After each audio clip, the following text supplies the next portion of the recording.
Disclaimer: I do not give permission for cloning of my voice, sampling of my voice, or the use of my voice to train AI or be used in TTS. Any unauthorized use will be prosecuted. Good morning, good afternoon, or good evening. I hope you are all well. Also, I hope you like that little treat that I dropped on you yesterday. I wanted to see how the unsolved mysteries would go with you all, the listeners. If you liked it, please let me know in the comments below. Speaking of down below, in the description box you will find the Buy Me a Coffee. If you are enjoying what you hear, please feel free to do so, as it helps me and the channel. If you would like to become a member of Back to Ashes starting at just $1.99 a month, there are 3 tiers. You can find that information in the description box as well. With all of that out of the way, it is time to go back to ashes. For when we return to the ashes, we arise a bigger, brighter, better, and happier person in the morning. Sit back, relax, kick back, grab a snack, or tuck in and get warm, and prepare for this dose of vocal melatonin entitled True Creepy Encounters. Disclaimer: for those who do not know, there will be an ad right after this introduction. I'll read the first story, there will be an ad, and after that there'll be no more ads throughout the rest of this video.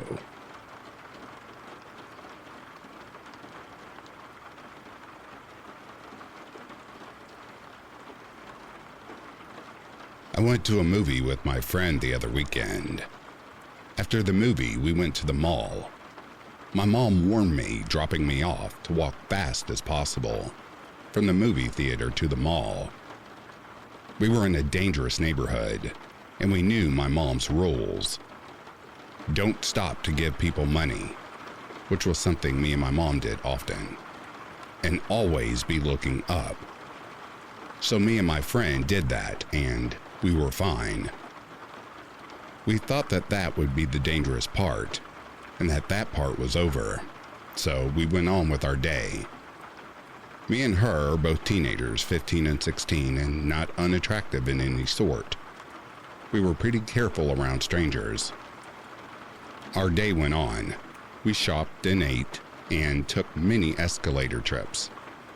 But one in particular freaked us both out. We had left the mall food court, and I swear I heard whispering behind me. Some sort of noise.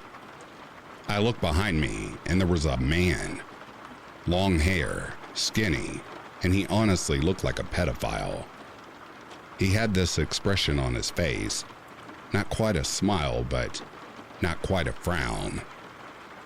It freaked me out, and my friend did not notice him until we stepped onto the escalator. He was still behind us, but closer than he was before. He didn't stop walking as he got on the escalator. He took slow, deliberate steps. Me and my friend shared a look, and we just sort of froze for a second. He kept walking until he was on the top step directly above us.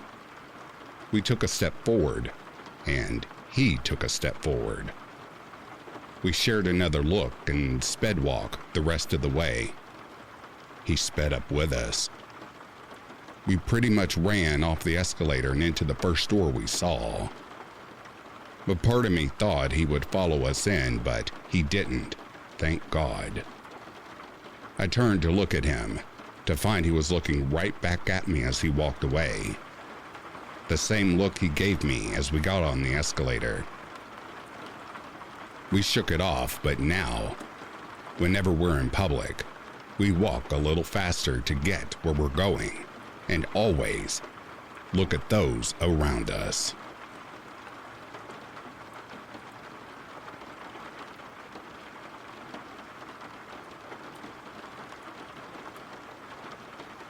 This happened in January when I, a 25-year-old guy, was on holiday. I had befriended some locals and went clubbing with them. A few hours in, a balding, sturdy guy who looked to be in his 50s danced with me. He smiled at me and put both his arms around my shoulders.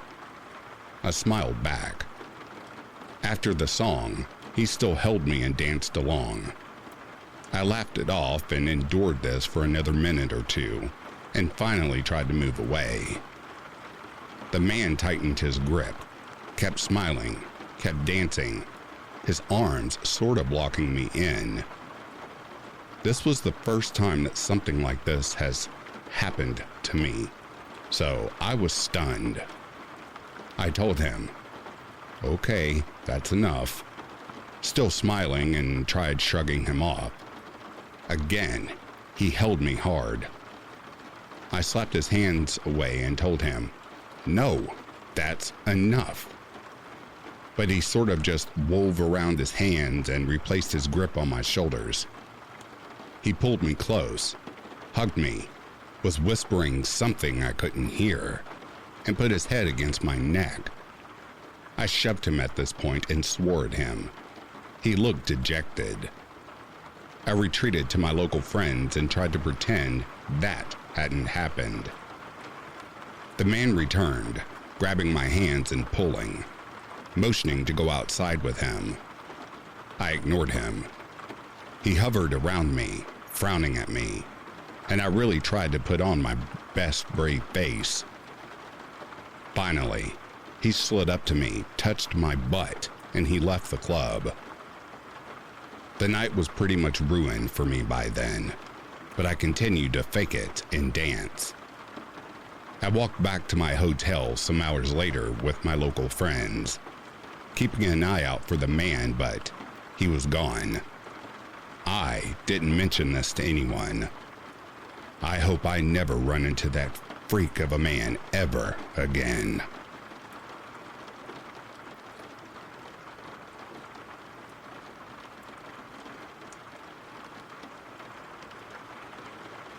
I'm a 28-year-old female. I've had a situation going on in my building for a couple of months.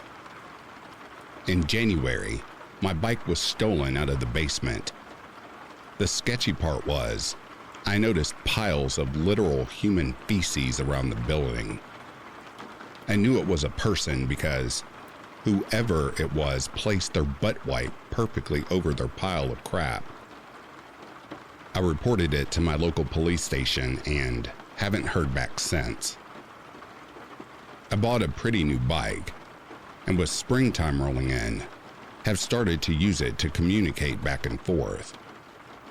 I live alone in a teeny little studio, so I have nowhere to store it in my unit. I store it along with some other stuff locked in my basement, which is also where our laundry is. Last week, when I went to take my bike out for the first time in about a month, I noticed magazines and partially eaten food in the basement. When I went out the side door, I saw another pile of perfectly placed human crap. For whatever reason, probably my true crime obsession, I walked around the basement to further investigate. Bad move. Do not do this. And I've been chastised by many in my life for this. In other parts of the basement, I found a mattress, toilet paper, and dumbbells. I debated contacting management or calling the cops. Honestly, I felt kind of crazy and paranoid, and figured if it was some maintenance guy just taking a snack break, I'd feel awful for getting him in trouble. Or if there was a reasonable explanation for the mattress, a resident just storing it the same way I store my crap. I continued my debate until today. I went to take my bike out today and saw, again, a fresh pile of feces. I did another quick walk around the basement. So dumb. And found new piles of half-eaten food and trash. I figured now was the time to call the cops. I called my local station, where the cop and I, quote, said, "Yeah, wait until you actually see the person to call us. This happens pretty often here." I responded with, "Well, I have to go down there twice a day to go get my bike, so I'm pretty worried." Well, just be careful. Just be careful. Y'all, I'm 5 feet tall and 120 pounds. I've sent an email to management, but if they take no steps, I'm pretty confident they will not give a single shit, pun intended. My next move is to put my own security camera down there. Until then, I guess I'll just have to be careful.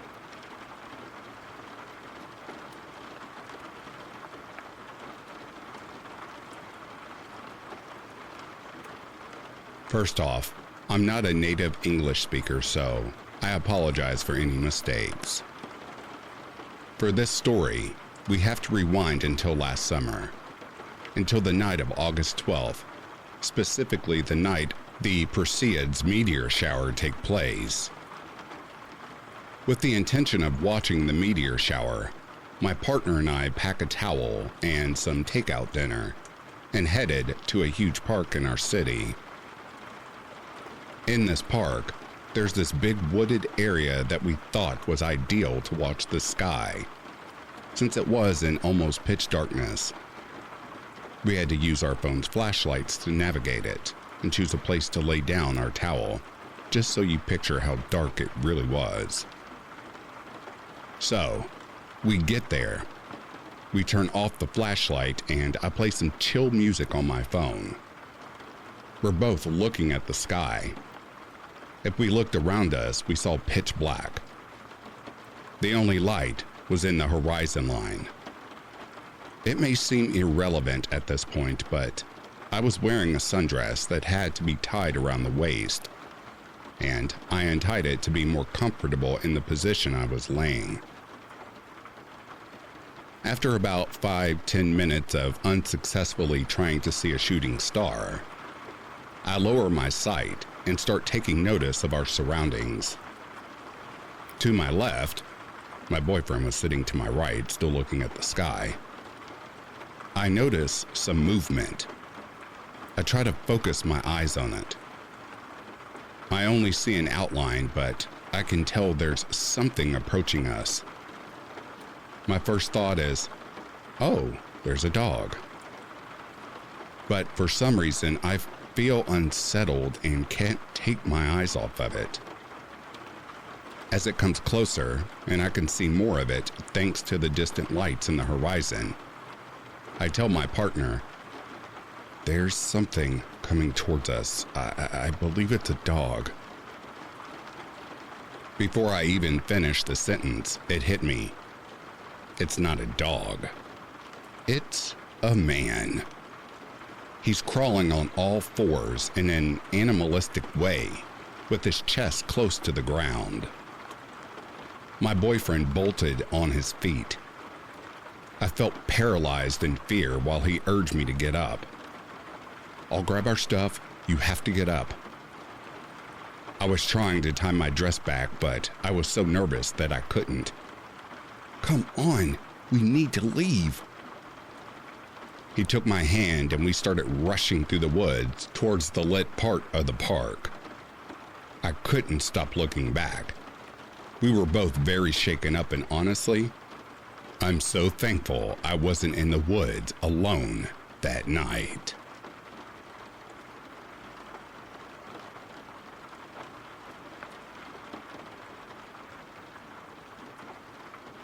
This happened a while ago, but I saw this sub and thought it would be a good fit. It was a weekend, so I was alone in my house. I was playing video games when I got a notification from my doorbell camera. There was a man outside. His beard was ruffled, and to be honest, he looked like someone who was homeless. I asked him what he was doing there. He responded with, "Doesn't Nancy live here?" I told him no and that he should leave. He didn't take kindly to that and kept insisting that he needed to meet Nancy. Again, I told him that there was no Nancy and that he had the wrong house. I was freaked out because none of my neighbors are named Nancy. My name isn't Nancy. No one I know was named Nancy. I watched him as he stood there, looking at the camera. He was mumbling something about Nancy over and over. He then sat down on my porch steps for some time waiting. I told him to leave or action will be taken. He just sat there. After about 10 minutes, he finally walked away. The man didn't even have a car or anything. He walked. I thought it was very eerie and creepy. The fact he was so stubborn on it. I waited some time before even heading downstairs. I was scared he would be at my door again. After an hour or two, I did though. I have not seen that man since, and I hope I never will.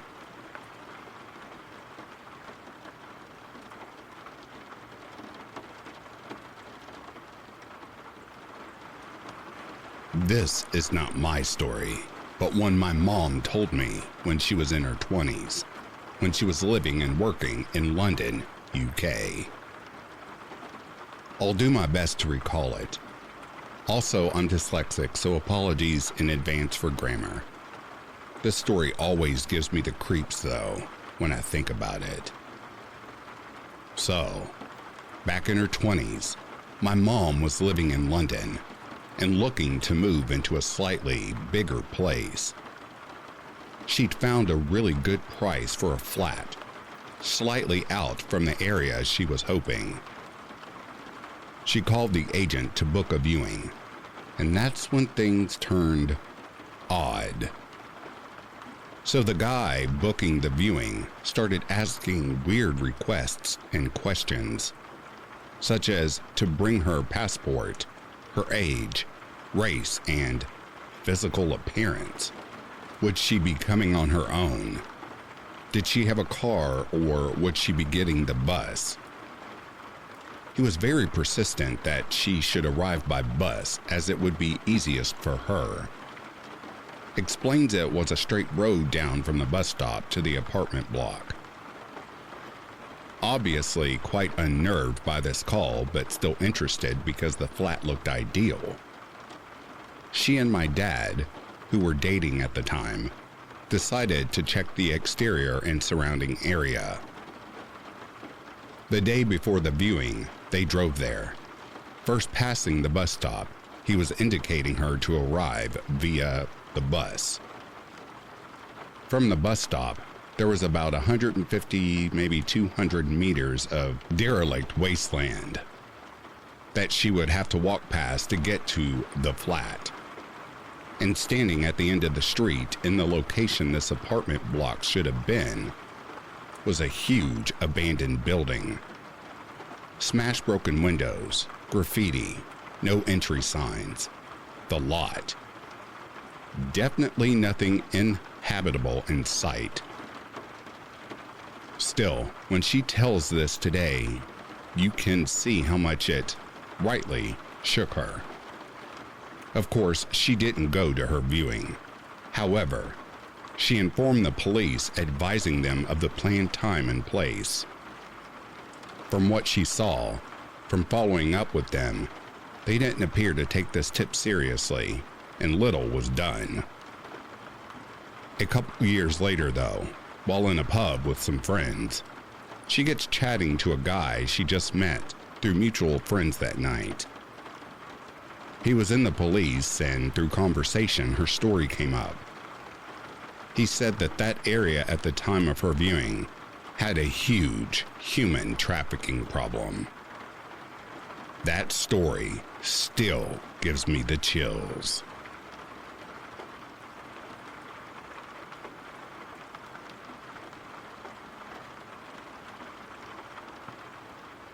All right, I'm a female, and when I was in my early 20s, something really strange happened, and I've never forgotten it. It was a December night, cold, crisp, and the moon was out. I'd been out drinking with a couple of friends at one of those quaint pubs you get in rural Scotland. It was only a mile or so from my home, and I'd only had about 2 or 3 drinks. So when it was time to call it a night, I said my goodbyes and started walking along the road, which I'd done many times before.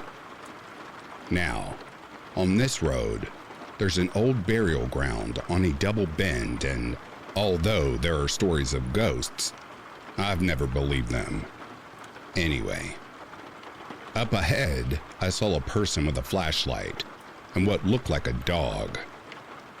I lost sight of them behind a few trees, saw them again, and lost them again. As I got close to where I had expected to pass them, the person, a man, appeared from nowhere right in front of me, the dog at his heels. And when I say right in front of me, I mean less than 12 inches away. My hackles went up, but I kept going, sidestepping him. He didn't speak to me, but stared right at me, or through me would be more accurate. A few steps further on, I glanced over my shoulder, and the whole place was in darkness again. No man, no dog, and no torchlight. All I could make out was the burial ground to my left. But there was this deathly silence that had fallen over the place. I hurried home, and when I told my friends a week later, they all looked at each other, ready to laugh, except one. Jane, one of my oldest friends, had experienced the same thing the year before when walking to her house around 300 yards from mine, but thought no one would believe her, so had never mentioned it to us. I don't know. Was it a ghost? Was it just a man out walking his dog? Could it have been a homeless guy? Or was it something else? I mean, I'd never seen him before, and I know the locals, as it's a tight-knit, albeit scattered community. It's been a good few years since that night, and nothing else like that has happened.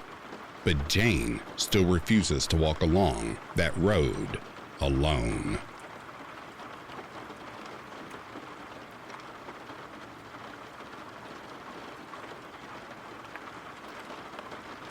I got a job in the beginning of the year. It lasted for 6 months, and this experience was near the end. To start off, I would walk home in the dark, right out the back door, because there was a stretch of asphalt, a small hill, and then a sidewalk path leading into my neighborhood nearby. Even though it was a 5-minute walk and through a neighborhood, my mother got me some mace, pepper spray, in case of emergency for when I was walking home. Out the back door, there was a small nook before a small road on the edge. You had to walk forward and to the right, coming out the back door, to get to the dumpster, and there was a tiny parking lot in the nook to the left. It was a closing shift for me and another male coworker. I had a good relationship with him, and we considered ourselves friends. As it got time to take out the trash and clean the place, my coworker started on dishes while I took out the trash. We had quite a few bags, so I had to make multiple trips. I go out the back door and see a car. I'm really bad at car names, and it was sort of farther away, so I don't know the car name. And I think the car was a lighter color. I could be wrong.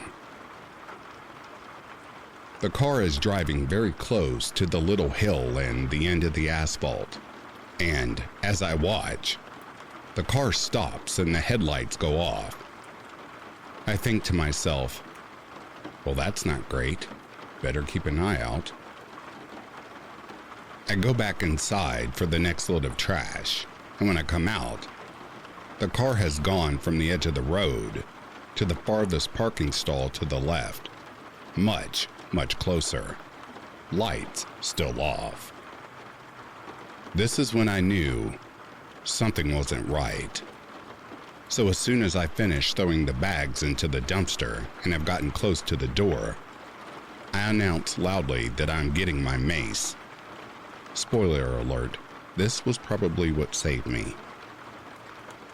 I grabbed my mace from my purse inside and then go up to my coworker and ask him if he will walk out the trash with me because there is a creepy car. So we open the back door, my mace in hand. The car is nowhere to be seen. I apologize and tell him what happened, and he believes me and still helps me out with the trash. When we are done cleaning and ready to go home, he offers to drive me home, and I decline and ask if he'll walk me to the sidewalk, stating that I have the mace for a reason and will use it if I have to. I get home just fine. After that, I never took out the trash without bringing my mace with me. I even remember warning another female coworker that if she was taking out the trash, she could borrow my mace.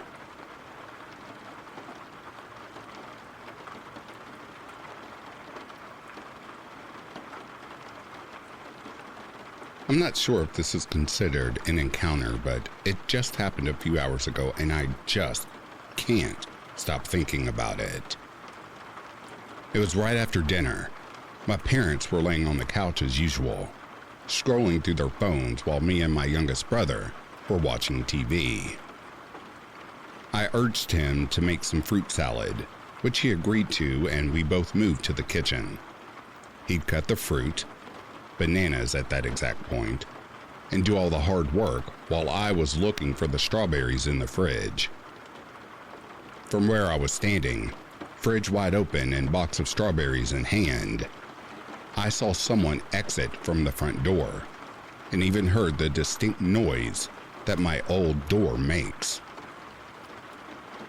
At first, I thought that it was my other brother going outside to retrieve his clothes that were hanging on a rack on the porch. But since the door closed and you can't access it from the outside without keys, I stepped into the living room, strawberries still in hand, with the intent of letting him back in. I casually asked my parents on the couch if my brother got locked outside, and they both said no. At this point, I finally set down the strawberries and told them I saw someone wearing dark clothes exit through the door. No knocking, which meant that it was in fact not my brother.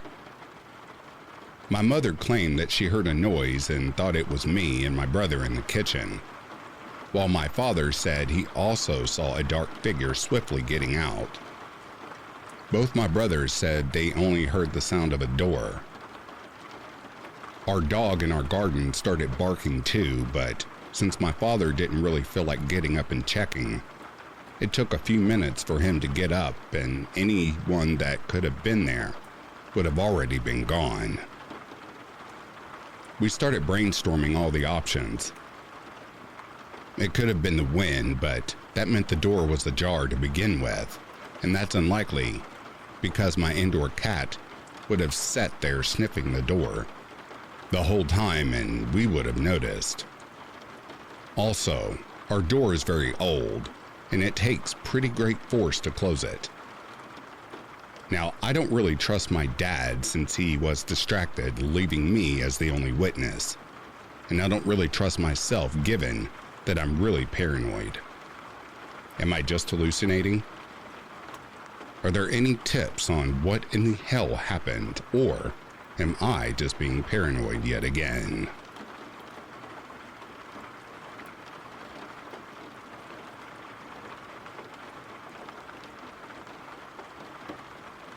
So, I met this guy online. He started exhibiting some behavior which was weird in the first few days. I was preparing for final exams and did not have time to talk the first few weeks after I added him on Snapchat.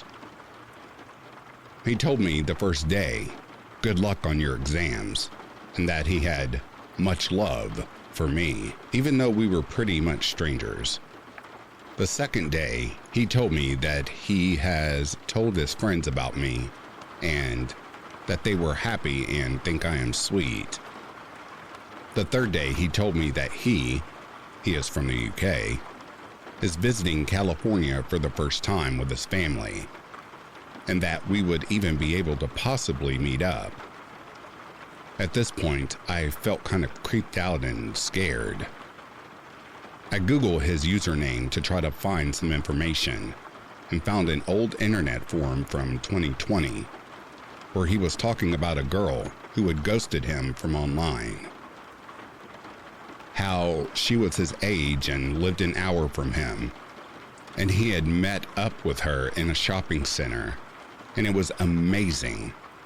And that she has ghosted him now, and he has tried adding her back. And also, his friends have tried adding her on his behalf, but she will not add him back or talk to him. He kept clarifying they were just friends and she didn't want a boyfriend. But he also said he knows some people are just in his life temporarily.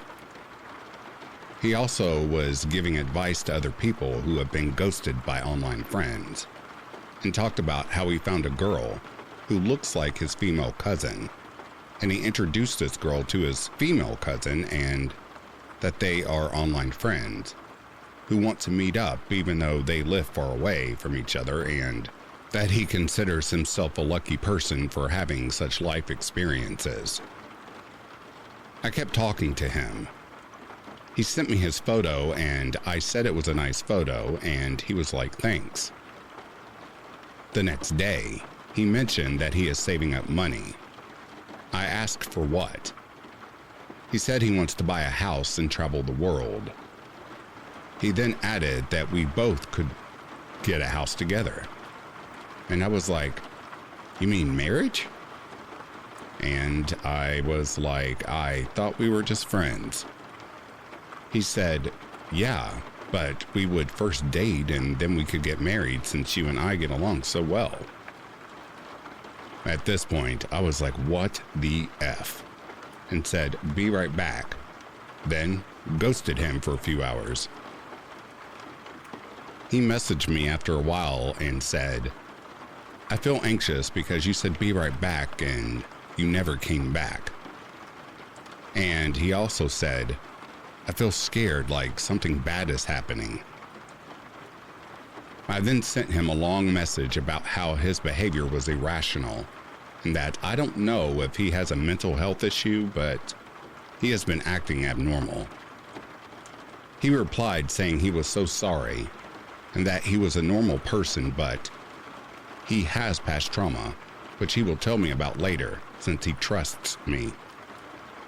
He also said that he has learned today that friendships take time to form. He also said that his heart is shaking and that he is in tears, but he appreciates me for being real with him.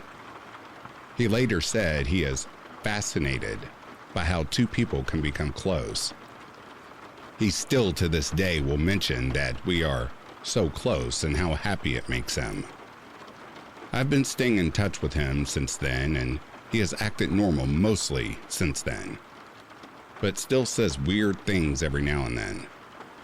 I told him I had a dream about him and then asked if he had any of me, and he said not yet, but he might in the future. The next day, he told me he had a dream that we were video calling. Day after that, he told me he had another dream that he came to my house in California, and I showed him my garden. I don't plan on taking this guy to my house ever, by the way. I like him as a friend, but I am still a bit cautious around him. He has sent me a photo of the outside of his house as well, recently after this to show it was sunny outside, and then asked me to show him pictures of my bedroom. Is it okay for me to be his friend? He is honestly such a good and nice friend despite these issues. He is like a perfect person, and I do love him a lot as a friend. I do find him a bit weird sometimes though. Is it okay for me to stay friends with him? Something in my gut is telling me no, yet there's just something about him.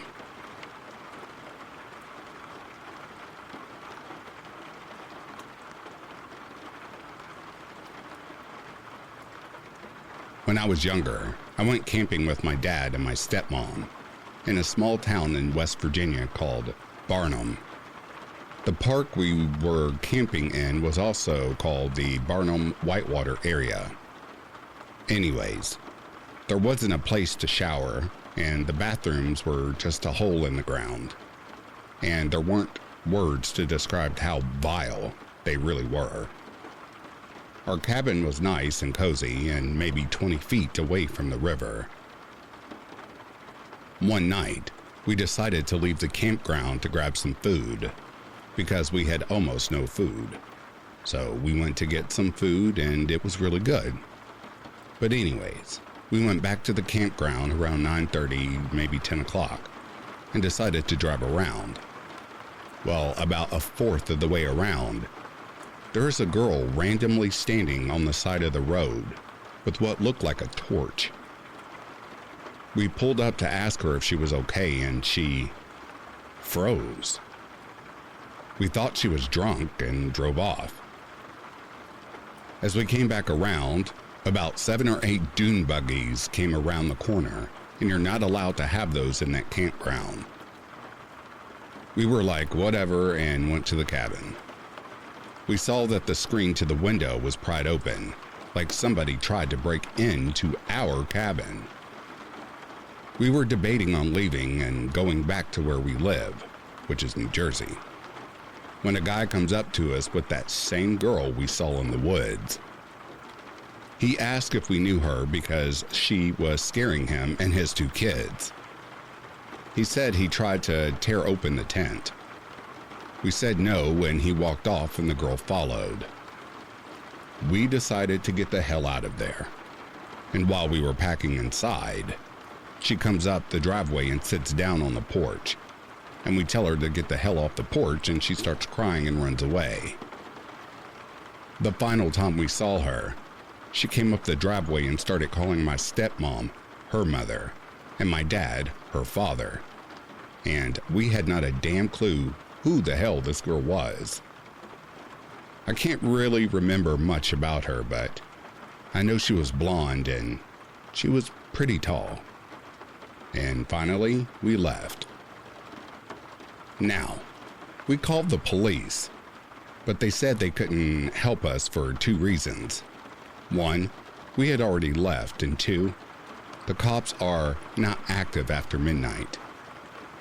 What if someone's being attacked or threatened with a gun and is about to die or something? We were in shock. Regardless, we went back and drove the freaking 4 hours back to New Jersey where we live, didn't get home till 4 a.m., and counted our blessings for getting the hell away from that campsite.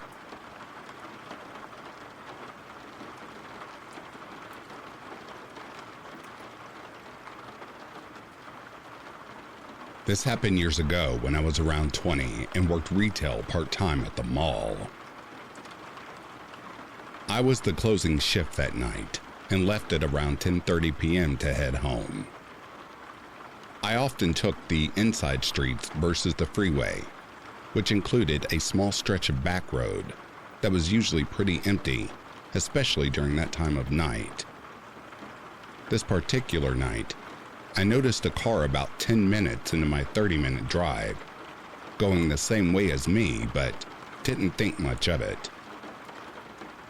Eventually, the car pulls up beside me, and now I can see a middle-aged man who is pointing towards the back of my car, and then motioning me to roll my window down. I roll my window down about halfway, and he says something about how my tire looks like it's flattening, and I'm going to damage the rim if I don't pull over soon. I tell him I don't know how to change a tire, but I'm not too far from home, so I should be fine. But he's pretty insistent about how it will only take a few minutes, and he is happy to help. I know something is off because my car seems to be driving fine. I politely say I'm fine, but thanks anyways, and roll up my window. He drives next to me for what feels like forever, but it couldn't have been more than another minute or so. At this point, something feels so off that I'm afraid to even physically look in his direction. I focus on the road the best I can, and eventually he slows down and moves behind me again. After a few minutes, we reach a more populated, well-lit part of town, and I see him make a U-turn. I get home and take a look at my tire, which is perfectly fine. I have no idea if he followed me from the mall or what that man's intentions were, but I think it's safe to say they weren't anything good. I even had my dad check on my tires the next morning, and the tire pressure on them was in the normal range. I'll still think of this night from time to time, and it makes me nauseous to think about how different things might be today if I had decided to pull over that night.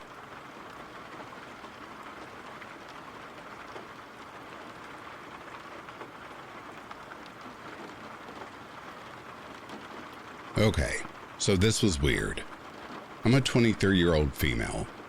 I work as a chef, which pays decently. However, my boyfriend and I decided to move into our own place together. With the housing market in our area the way that it is, I'm constantly worrying about money. In retrospect, we both have good jobs, but I like the extra assurance. So occasionally I'll take on extra work on my days off. It's just for a little bit for extra stability. When I can't get an extra shift at the restaurant that I work at, I'll go on a local listing's social media page. There was one ad that offered $100 for a day's work and $150 for 2 days' work in the same place. It was for a small cleaning company, which, according to their limited page, was something that was just taking off and trying to get off the ground. I messaged them about the offer. It was run by a woman who went by the name of Kelly. She was very responsive, answered me within probably a minute of me sending my inquiry. She gave me the rundown. They clean mostly office buildings and houses in upper-class neighborhoods. I told her I could work for one of the days, but wasn't certain that I could promise her two. She said that would be fine, just to let her know. She then sent me a message requesting a photo of me. Her excuse was to prove that I was who I said I was. I knew this was sketch, so I sent her my profile picture. She told me I was really pretty. I thanked her, but started to feel weird. Kelly then mentions that if I was interested, her business partner Amanda was also working a job, and if I was interested, I could also choose to work with her and had the potential to make more than double what she was offering me. I asked what the job would entail. She informed me that Amanda offered cleaning services, but the girls were topless. She then went on to explain to me what they did, such as sitting on customers' laps, giving lap dances, and offering additional services for tips.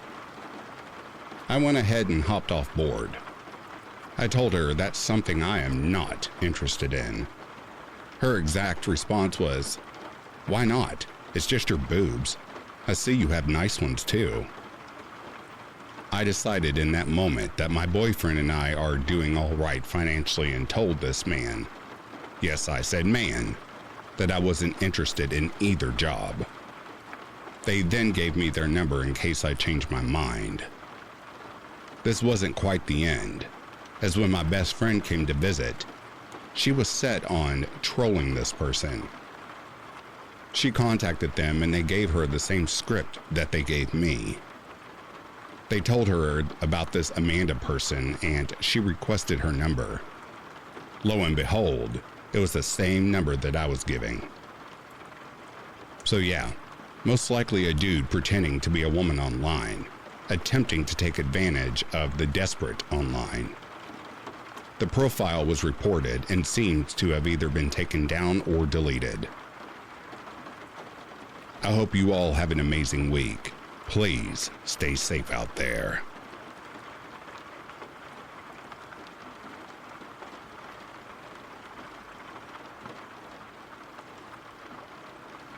I'm a 21-year-old male living in a small college town in North Georgia near UNG.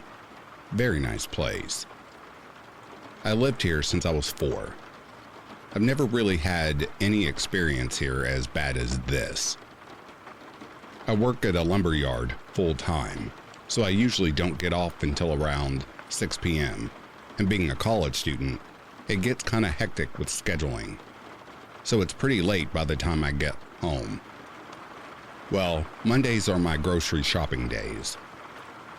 I wasn't able to go until about 9 p.m. tonight. I was doing my biz, getting the things I wanted like I normally do. Don't worry, I got Scooby snacks too. I've been there for about 20 minutes so far. I got the urge to use the bathroom, so I went to find the bathrooms. While I was walking around, I noticed some old dude staring me down. I kind of thought, whatever, it's kind of normal for people to do that, I guess. And kept on walking. I get to the bathroom, wash up, and head back to my cart. I get the rest of my things I need and start heading to the checkout. While I was scanning, I noticed the man again, and he started scanning beside me, kind of eyeballing me, but trying to make it seem unnoticeable. I kept it to myself while I was checking out, and once I got done, I started to head for my truck and be done with tonight. Out of my peripheral vision, I noticed the guy. Probably should mention he looked to be about 40 or so, walking a little ways behind me. I turned around to look at him and he looks away. I start loading up my stuff, getting ready to go, and notice he'd gotten into a car about 2 spots away from me. It's a red 2000-ish Honda Civic. I start to leave. Once I pull out, so does he.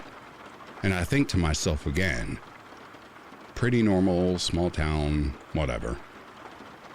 I only live about 10 minutes away, so I didn't have far. I stopped paying attention and just started driving home, jamming out to some Pearl Jam. I get onto the road that leads to my house, a farmhouse with a long driveway, when I looked into my rear view and noticed a car behind me with its lights off. So I kind of step on the gas and take off. I pull into the driveway and look behind me to make sure I'm okay. I don't see anyone, so I continue to my house.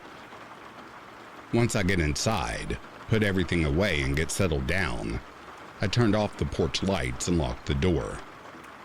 My door is basically a big window. Not really any privacy. When I look outside, I noticed a guy. A familiar, old guy. It took me a second to comprehend it, but it was the man from Walmart. He was standing in my driveway with a sickle, waving it up and down, not saying anything. I tell him to F off or he'll get shot for being on private property. So he walks away into the woods. It's about 9:40 then. I'm tired, so I think, all right, cool, I'm going to bed. In hindsight, that was stupid, because another 20 minutes passed and I realized he walked into my woods. I jump up, scan the outside of my house, and I noticed about 4 other people, including himself, standing in my backyard. I have a .22 rifle I keep above my bed that's loaded, so I grab it. I open the window and yell that I will shoot if they don't leave. They just stand there. One walks up to my door and lays something in front of it and walks away. The others follow. I get up to go to the door to see what it was. I found a goat head with a pentagram necklace on its head. I called the cops. They took photos and removed the head and left. This just happened not even 15 minutes ago, and I've been shitting myself since because I don't know what I should do. I'm calling out of work tomorrow and installing cameras outside. If anything happens, I'll keep everyone posted.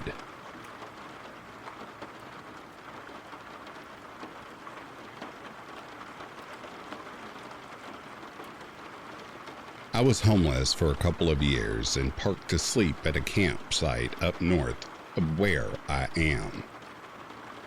I pulled in, parked, fed the cats, and started to cook and relax.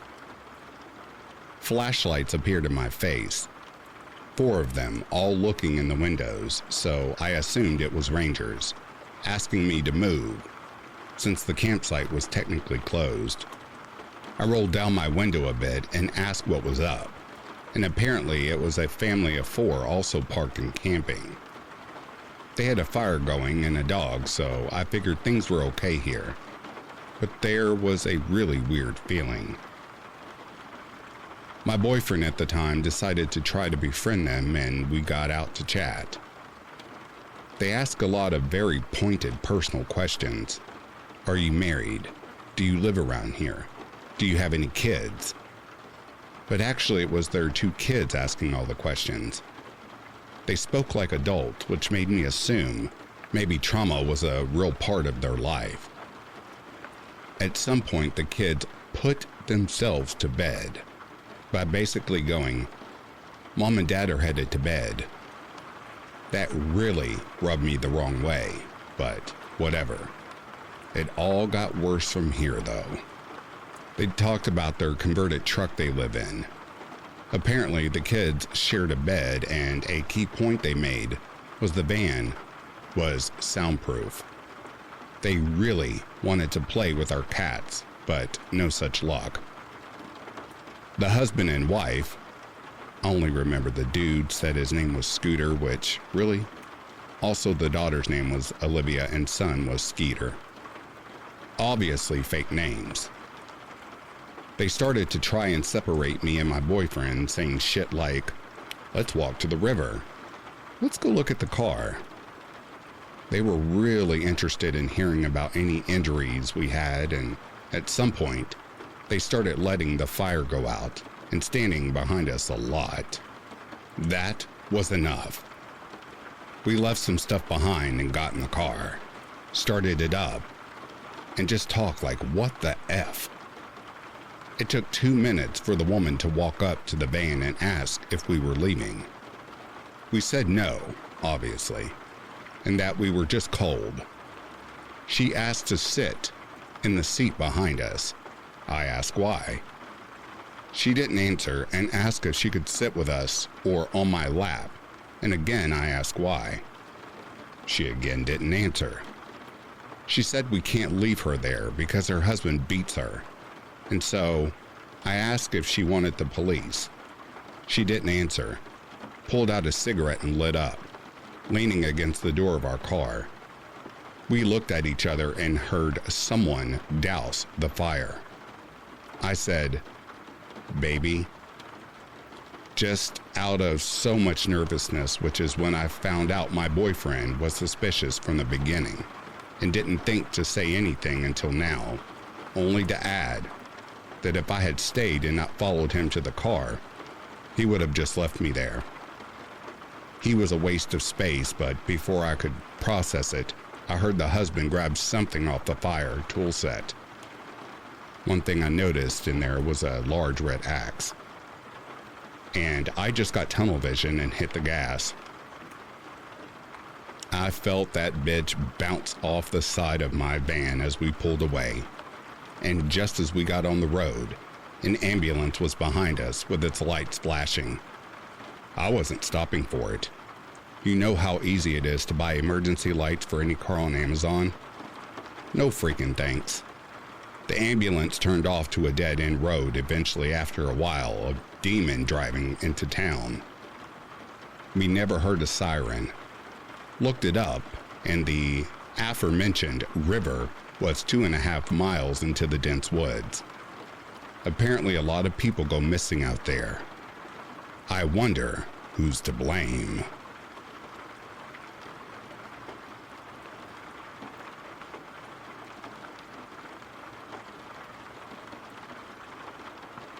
This was about 4 or 5-ish years ago. Back then, I lived with my mother in a shed on a farm surrounded by woodland. Our farmland was part of a larger piece of farmland that was split up and sold off.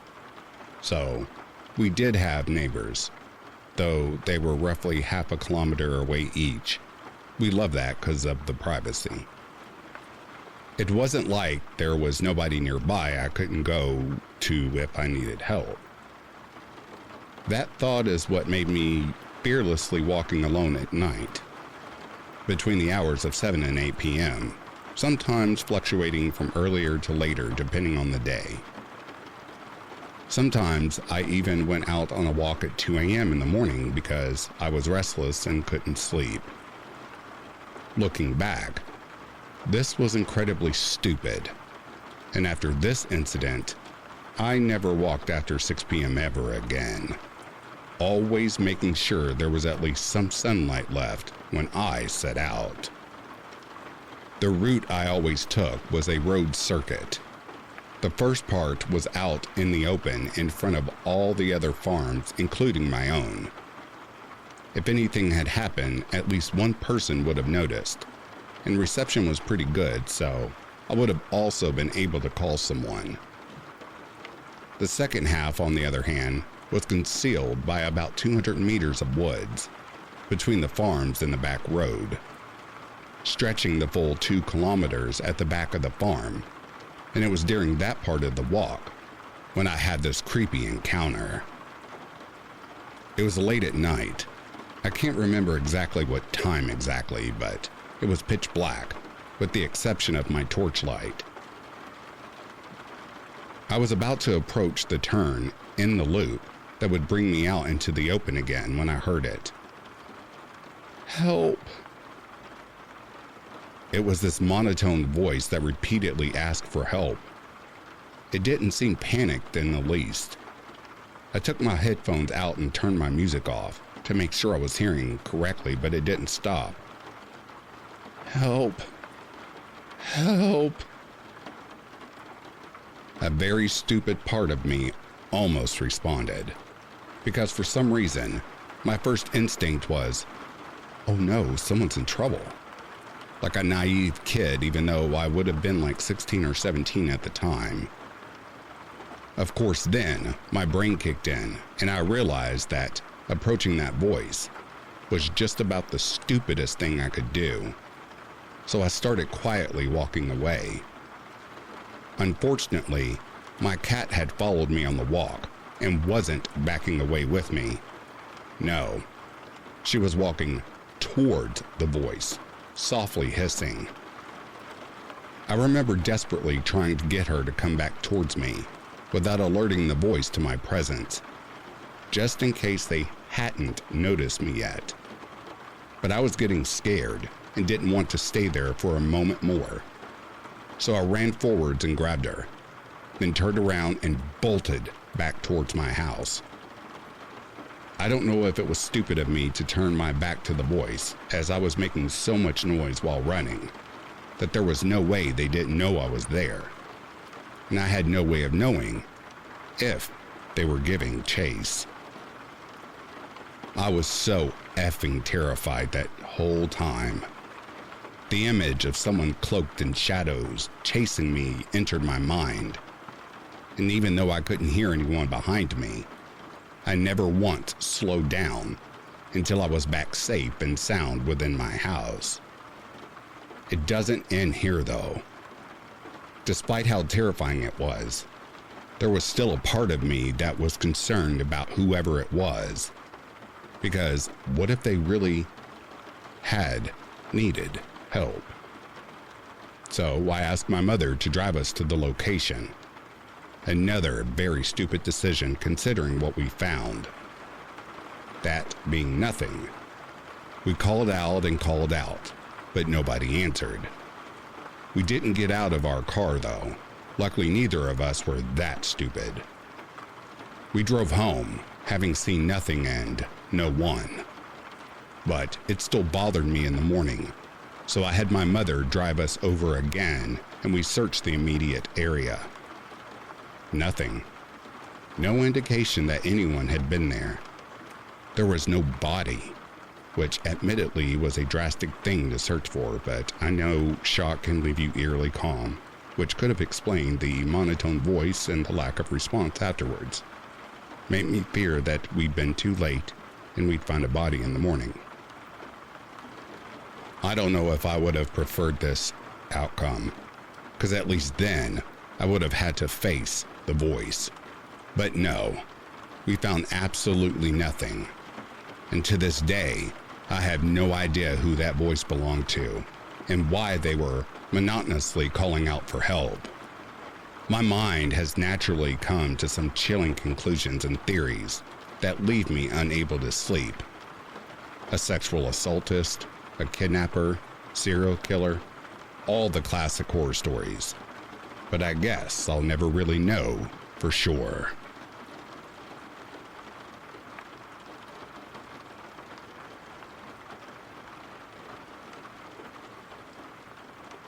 I was driving in the northeast to a fishing spot in the middle of the day when I noticed this pickup truck behind me flashing its lights.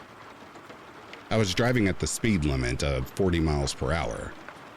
It was a 2-lane road and I had to turn right in about half a mile, so I ignored it.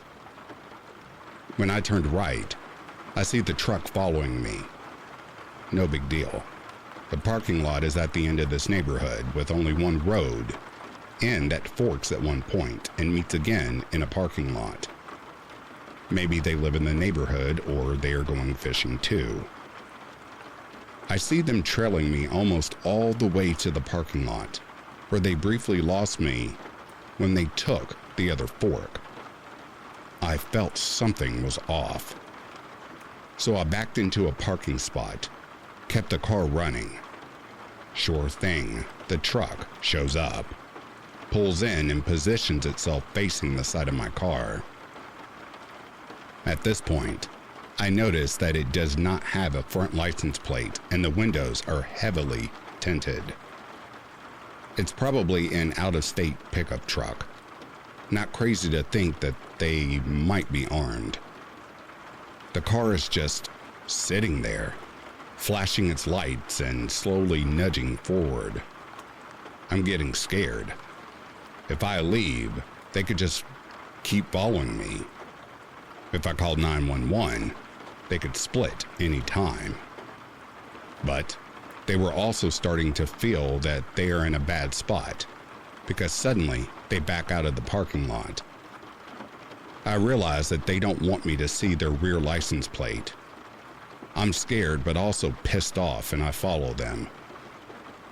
This confuses them and they stop, blocking the entrance to the parking lot.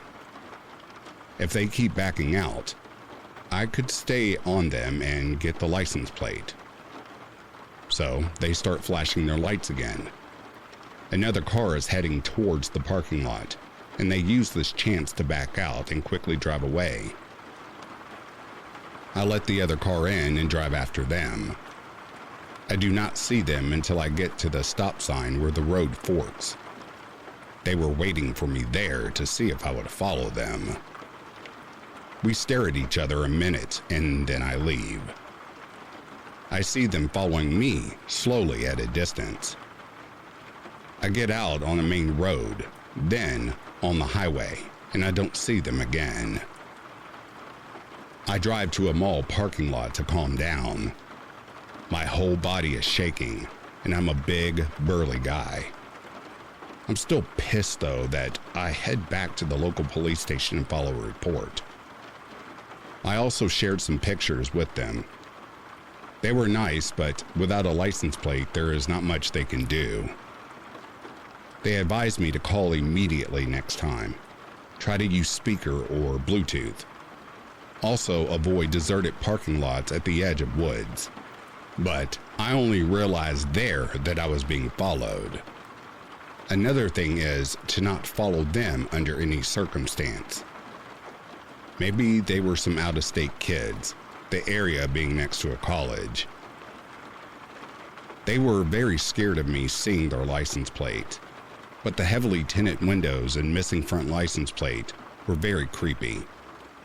I could not see anything inside the truck. I still don't know whether to find the whole situation scary or just stupid.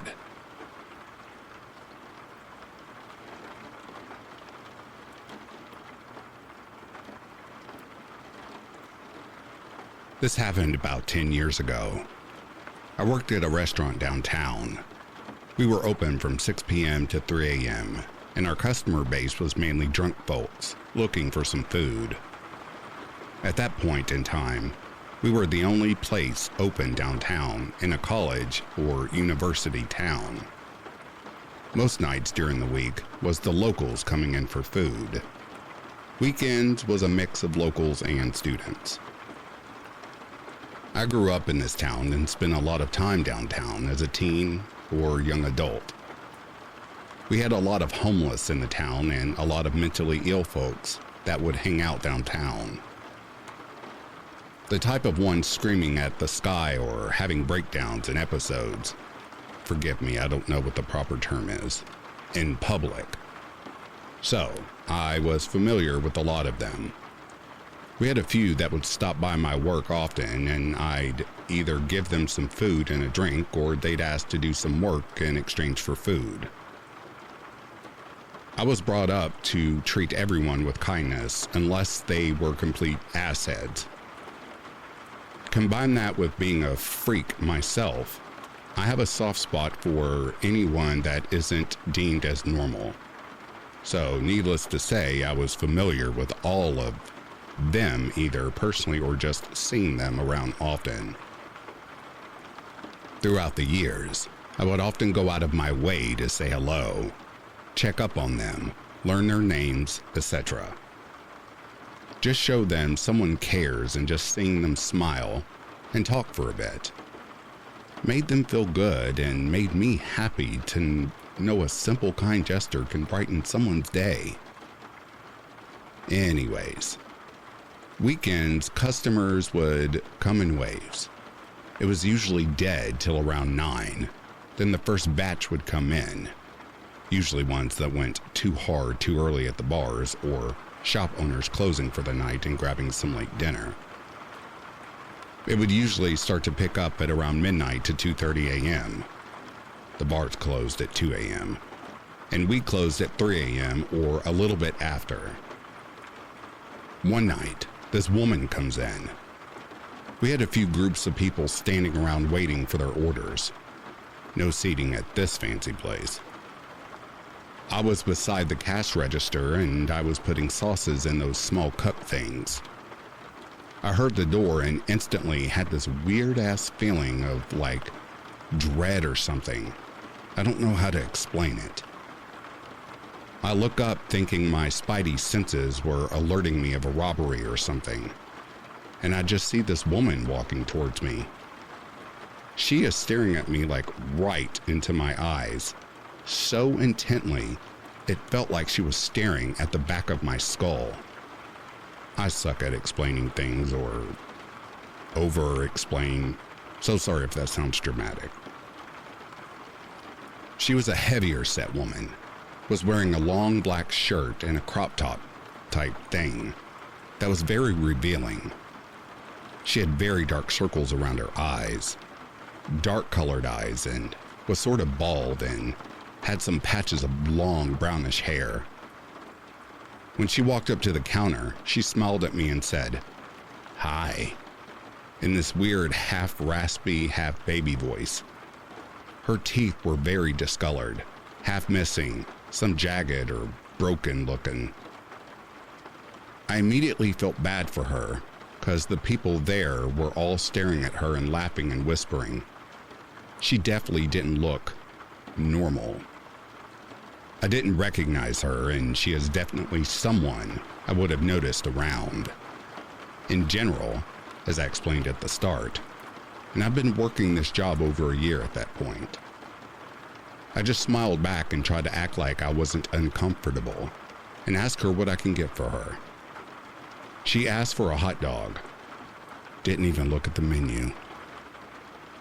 Keep in mind, she's still staring into my skull at this point. I said sure and asked what toppings she would like. She said nothing. She just wants the hot dog. I'm trying to be nice and friendly, and I'm like, plain? Yeah, we can do that, no problem. I should have mentioned, if it wasn't obvious, this restaurant was very bare minimum. as in each order I had to write on a piece of paper and bring it to the one cook we had in the back. I guess my face going back looked spooked, and the cook asked if I was good.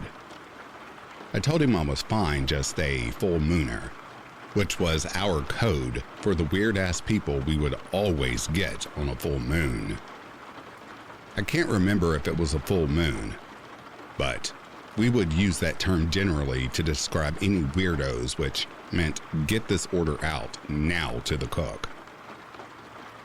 I went back up to the front, and she's still standing in the same spot, but like staring at one of the groups of customers.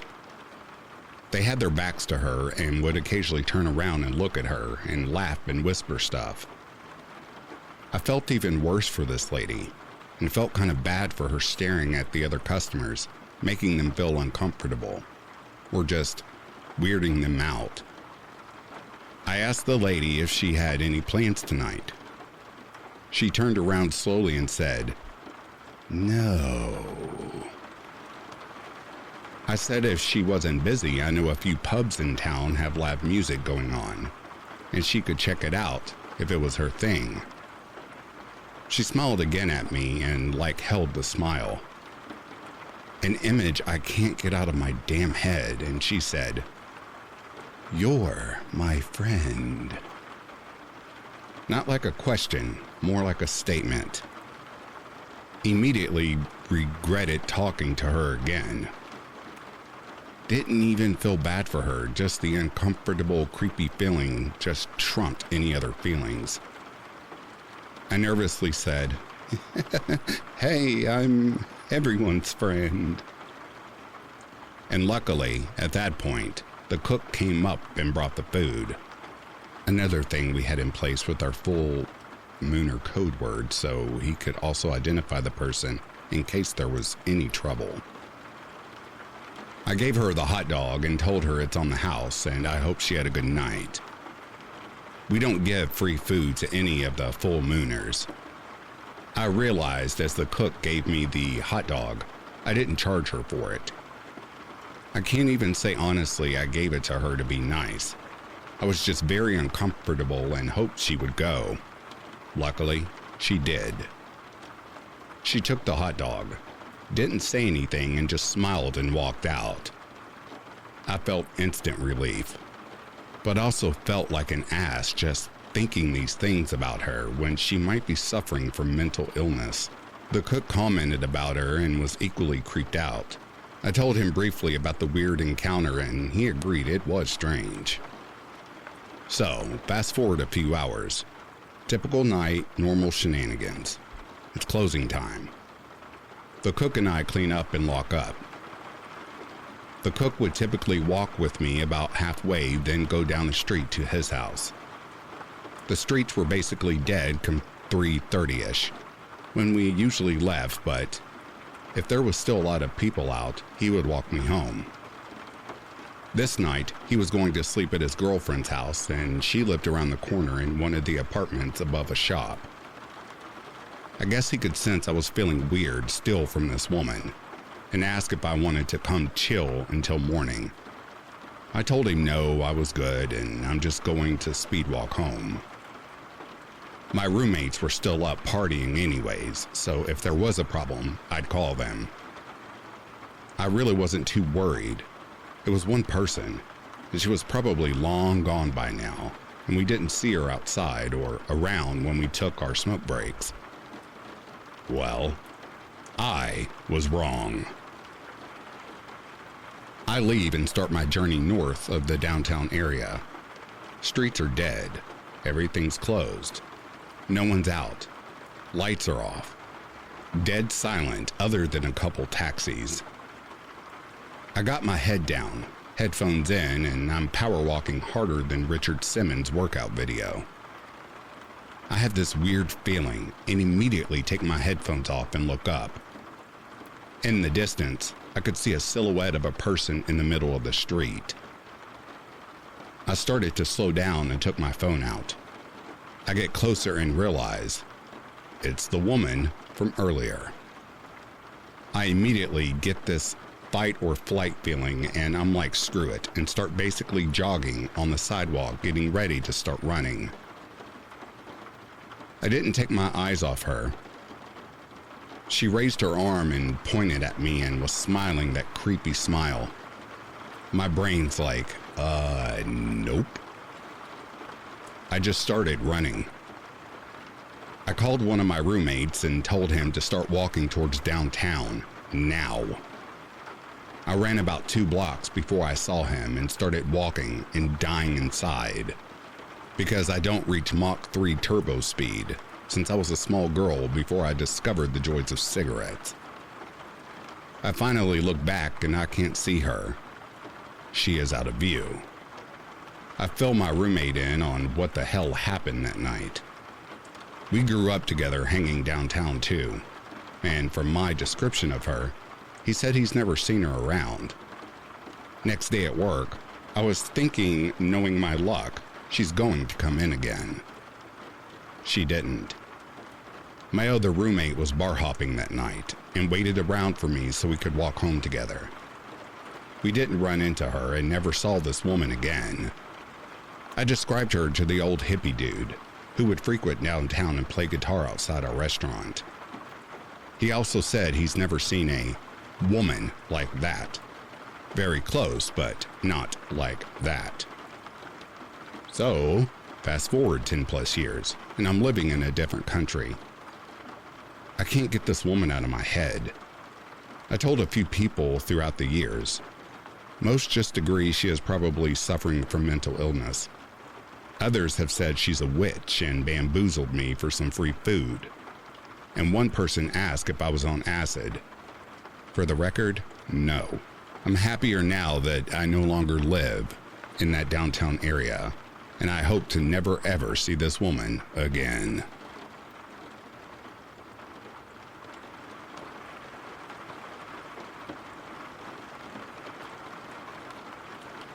I'm a 24-year-old male, and I do some freelance journalism outside of my university classes. The city I'm in has a population of about 170,000 people. About 2 weeks ago, a crash occurred near downtown, and I decided to go scope it out and see how newsworthy it was. The crash was on a 2-lane side street near the projects. You can see where this is going. I had a thought come across my head while driving there, thinking, something weird is going to happen when I get there. And behold, as I was parking my car in the parking lot close to the crash scene, a woman was standing there in the middle of the lot gesturing me to park. I was like, oh, okay. She comes up to me and asked me to roll down the window. I cracked it open enough to talk. We had a strange conversation that went like this. Her name is W. W. Hey, hola, how are you doing? Can you help me out with something here? I'm trying to get my clothes out of this trailer over here, but I can't see because it's too dark. Can I borrow a flashlight? I've been putting this off all day. Me. I don't know. I don't really carry one with me. I had lied. You don't have a flashlight or anything I could borrow? Or maybe something to get food to eat? Maybe I could borrow your phone flashlight? I can get my clothes, then come back and bring it back to you. All I got is this. She shows me a lighter and some light-up kid's toy. I can't. I'm trying to cover this news story here. I'm a journalist. I'm sorry. I didn't know. But maybe you could walk with me so I won't go by myself? It's just right down there. She points behind a building that's a church and where the parking lot ends. I would, but I can't. I really need to cover this. I'm so sorry. I thought you were a random person. I'm sorry. Have a good night. It was nice meeting you. She walks away from my car and goes up to a guy I noticed mid-conversation next to a tent. The guy mentioned was pitching the tent. Then they talked and she glanced back at me while I was filming the crash scene. We made eye contact, but I broke it since I moved to a different angle on the crash. They went into the tent and I saw them using a light inside the tent. I thought she didn't have one. I finished filming and went not too far from where the police were parked to check my shots. Then I went back to my car and locked the doors. From how she was talking, I think she might have been under the influence of meth. She spoke fast and stuttered a little. After I finished editing my video, I left. This all happened at about 2 a.m. and I had video from my dash cam that picked up the conversation. Regardless of the case, I'd hate to see what would have happened if I actually went with that woman.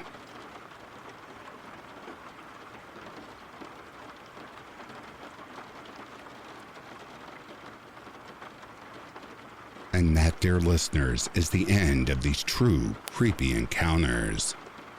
If you are sleeping, I hope Slumberland is treating you kindly. If you are awake, I hope you've enjoyed this collection. Until next time, I'll read to you soon. Have yourself a good morning, a good afternoon, or a good night.